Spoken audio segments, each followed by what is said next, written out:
Hi, my name is John from Japanese Knife Imports, and today I want to talk about our Gengetsu line. Gengetsu is a new line that we're introducing and is an exclusive to Japanese Knife Imports. This is something that we have made for us from one of the craftsmen that we work with. For a while now, I've had a lot of customers ask me about carbon knives that could be easier for them to deal with in both professional and home environments. People are looking for something that they don't have to worry about wiping down the sides of the knives all the time, and don't have to worry about reactivity or building up a patina and so on and so forth. And so stainless clad carbon knives tend to come into those conversations. And we have some stainless clad carbon knives already, including Fujiwara Terayasu, and I think that actually may be about it right now. We have a Yoshihiro stainless clad semi-stainless knife, the SKD series, but we really wanted to introduce something that was a little bit more cost effective, had a profile that I liked a lot, had the handles that I liked a lot, and I love the burnt chestnut handles, and I'll talk about that more in a little bit, and had a steel that was nice, hard, easy to sharpen, and generally good fit and finish. And so what we came up with was our Gengetsu line. And so I have the knives here, and I'm going to show you each of them one by one, and I'll talk about different aspects of the knives and why we chose to do things the way we did, and why that's important to me and why it's important to you. And so let's get started. Here, I have a Gengetsu 270mm Wa-gyuto. These knives tend to run a little bit long as they're measured from the heel to the tip as opposed to the handle to the tip.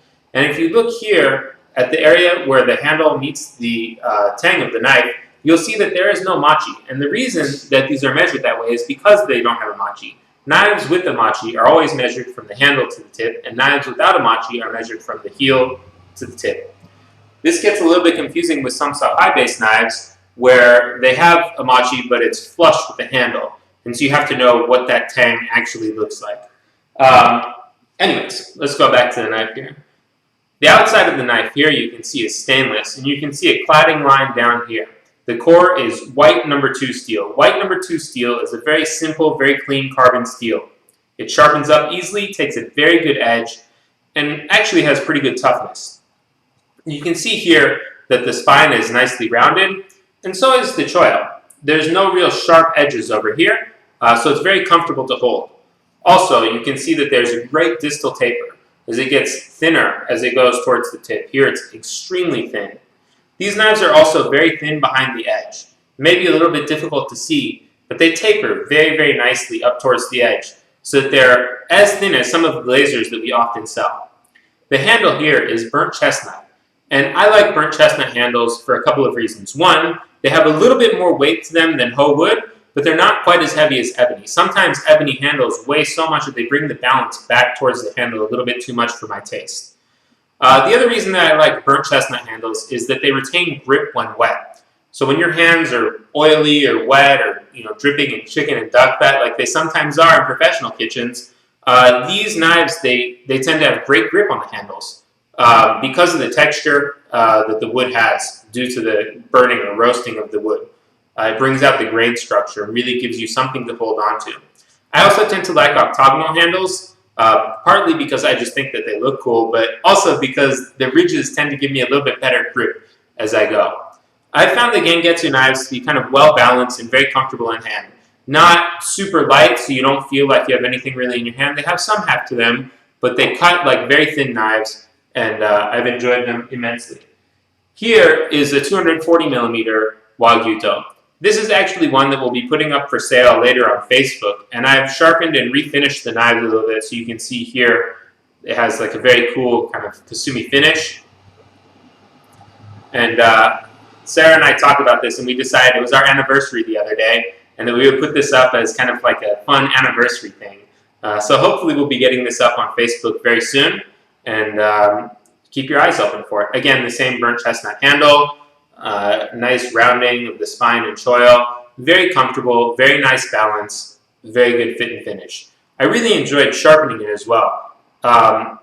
Even compared to other white number 2 knives that I've used, it felt very nice. It was very easy to sharpen. It took a very good edge quickly, and the burr was not too difficult to remove, which is a plus when dealing with things like this.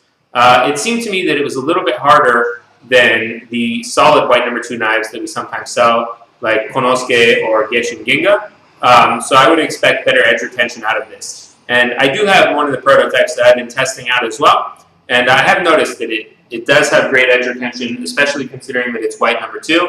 And I've enjoyed sharpening it. And everyone that's come in and been able to test it out has enjoyed how it feels when it's cutting, what the knife's balance is like. And a lot of people are very happy with how thin it is behind the edge and the profile.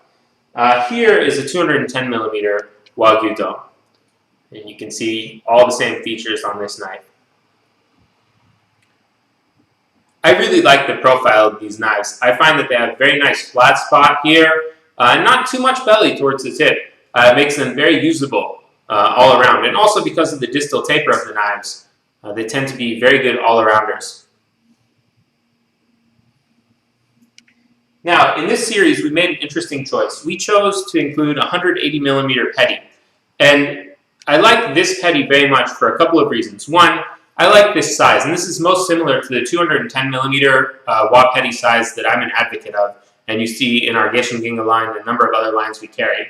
I like this because it has a little bit more blade height than some of the other petties in this size. And so you get some knuckle clearance here, even if you're working a little bit more over your board than you might. Usually with knives like this, you'll work towards yourself on the board a little bit, so your hand isn't over the board, it's off the edge. So I found this to be a very good all-around multi-purpose knife. Same kind of handle, same kind of distal taper, very thin behind the edge. We also have a 150 millimeter Wa petty here. And I like this size as a good all-around Wa petty. It can be used for small tasks, but you can also use it for boning out chicken and that kind of thing as well, just because it has enough length to it. All of the Gengetsu knives come with sayas, and so you'll see that included in the box when you purchase your knife. The sayas are sized to fit this style of knife and this style of spine shape with that distal taper that you saw in the video. Yeah. If you have any other questions, please feel free to shoot me an email at john@japaneseknifeimports.com. Again, thank you so much for watching.